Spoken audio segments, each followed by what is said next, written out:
2025 ay inaasahang magiging taon ng matitinding laban at sinasabing may monumental na pagbabago sa politika, lipunan at pandaigdigang eksena. Ito ay ayon sa pinakabagong hula ni Stargazer. Kilala siya bilang tagahula sa mga celebrities at na-feature na rin sa TV tulad ng ABS-CBN. Sa pagpasok ng 2025, muling nagbahagi si Stargazer ng mga pananaw na magpapaisip sa lahat.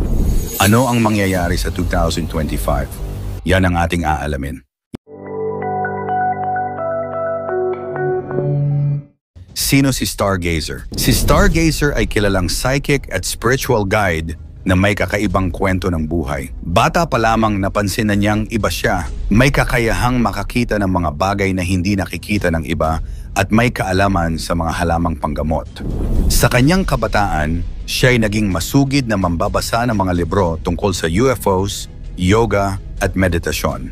Ang kanyang paghahanap ng katotohanan ay nagdala sa kanya sa iba't ibang relihiyon tulad ng Taoismo, Buddhism, Hinduismo at Kristyanismo. Sa isang makasaysayang sandali sa Ateneo, nakilala niya si Foran Bulatao, isang Jesuit na pari na tumulong sa kanyang pag-develop ng third eye.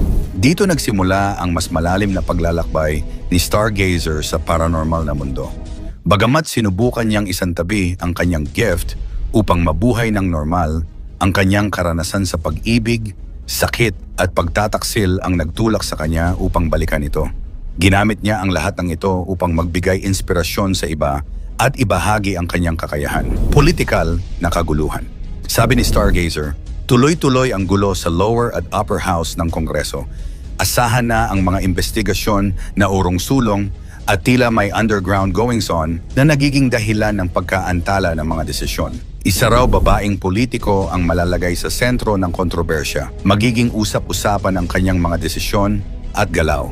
Dagdag pa rito, magkakaroon ng mga rebelde at discontented groups na magpapalala sa sitwasyon. Ang sabi niya, vigilance must be instilled to keep these forces at bay. Ibig sabihin, kailangang maging mapagbantay ang gobyerno at ang mga mamamayan upang hindi tuluyang sumiklab ang mas malaking kaguluhan. Ayon kay Stargazer, maghanda para sa mas maraming anomalya sa badyet na mabubunyag. Binanggit ni Stargazer na ang mga revelasyong ito ay nangyayari na. Kasama ang mga corruption at maling pamamahala sa pananalapi na aasahang magiging laman ng balita. Ang mga bulag na tagasunod ng ilang personalidad ay magpapalala sa kontrobersya na lalo pang magpapatindi sa kaguluhan. Dagdag pa rito, isang babaeng politiko ang haharap sa kritisismo. Kung magkakaroon ng hustisya o mas lalong lumala ang sitwasyon, hindi pa sigurado, ngunit ang epekto nito ay tiyak na mag-iiwan ng malaking marka sa politika. Malakas na pagsabog. Ayon kay Stargazer, isang malakas na pagsabog ang yayanig sa isang lungsod. Hindi lamang ito simpleng aksidente, kundi tila isang makapangyarihang pangyayari na magdudulot ng matinding takot, pagkabahala at galit sa mga mamamayan.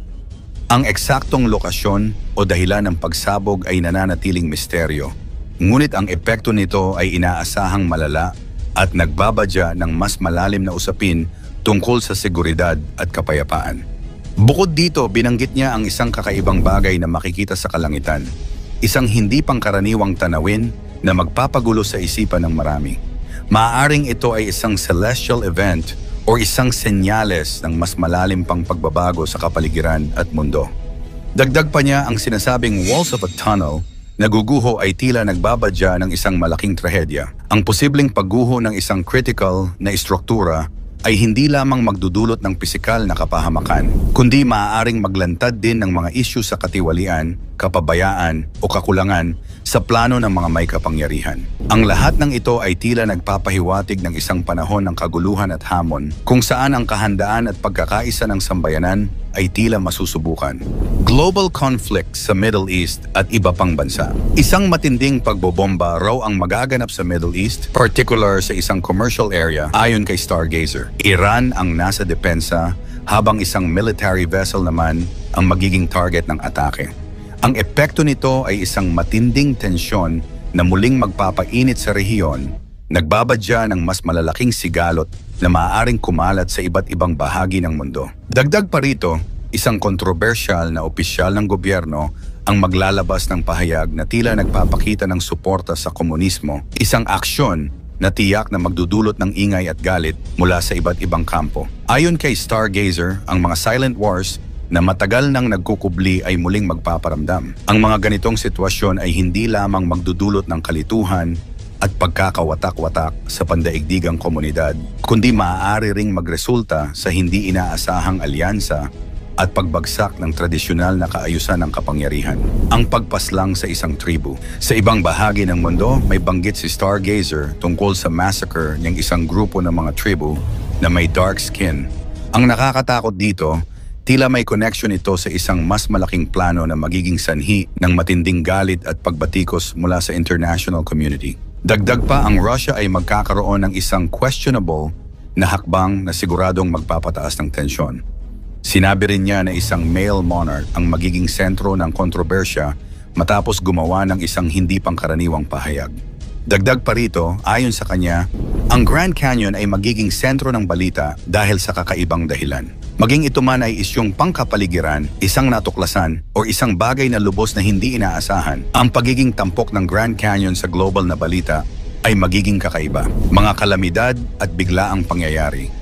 Ang kalikasan ay magpaparamdam din ng presensya nito. Ang aksidente sa isang cruise ship ay hahakot ng pansin sa buong mundo at ang biglaang paglitaw ng isang isla sa Siberia ay magpapasiklab ng pagtataka at scientific interest.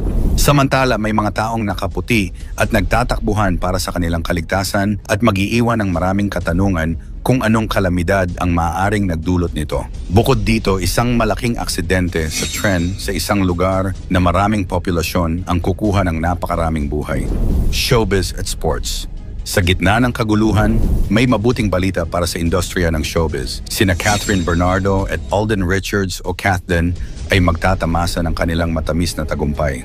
Si Kim Chiu naman ay magkakaroon ng mga kapanapanabik na proyekto. Habang ang kalusugan ng isang veteranong aktor at ang pagpanaw ng dalawang veteranong aktres ay magdudulot ng masalimuot na emosyon sa industriya. Magiging bida rin ang Pilipinas sa sports, lalo na sa boxing, kung saan isang bagong bituin ang sisikat at mas maraming medalya ang iuwi. Ang mga henyo sa matematika ay makikilala na magpapakita ng talento ng mga Pilipino sa pandaigdigang entablado. Sa huli, ang pangunahing mensahe ni Stargazer para sa 2025 ay para sa positibo. Hinihimok niya ang mga Pilipino na manatiling kalmado at magkaisa. Aniya, dapat maging mas kalmado ang bansa para sa mga hamon. Mangyari man o hindi ang kanyang mga hula, isa lang ang dapat nating paniwalaan at sampalatayan. Ito ang nag-iisang kataas-taasang Diyos. Ikaw, ano ang masasabi mo sa kanyang hula? Magkakatotoo kaya ito o isa lamang huwad na panghuhula lamang? I-komento mo naman ito sa ibaba. Huwag kalimutang i-like at i-share. Maraming salamat at God bless.